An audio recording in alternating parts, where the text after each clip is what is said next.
Yes, kutoka kwenye uwanja wa Mohamed wa tano na Nganga, mechi kati ya Tandale Market kutokea Masasi mjini dhidi ya New Eagles kutokea Mikumbi Newala imemalizika goli moja kwa sifuri dakika za jioni kabisa.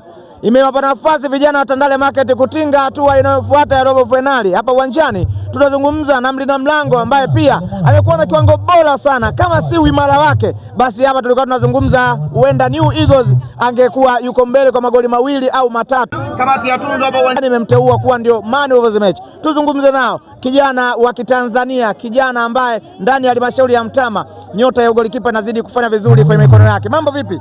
Mambo poa. Jitambulishe majina yako. Kwa majina naitwa Idrisa Juma. Ndio. Kwanza najua kwenye Tanado tu basi. Idrisa Juma au Nado, mlinda mlango kutokea Nyengedi Lindi. Umekuwa na kiwango kizuri leo. Nashukuru, kwanza nashukuru Mungu kwa kumaliza mechi salama. Na nashukuru pia viongozi kwa kuwa kiufupi leo tulikuwa na management mbovu kidogo, hatukuwa vizuri kutokana na mpasuko kidogo wa timu, lakini naamini kila kitu kitakaa sawa na tumejitahidi wachezaji kuweka timu sawa kupata matokeo. Hii timu uko nayo tangu msimu jana, tangu mwaka jana, unaonekana wamekuamini sana.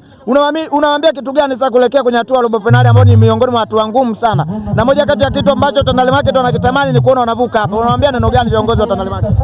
Kwanza issue ni kujipanga. Kitu chochote kitatokea na kujipanga, na naamini viongozi wataweka kila kitu sawa, kuweka mazingira mazuri kwa ajili ya robo finali. Na naamini kwamba tutafika mbali.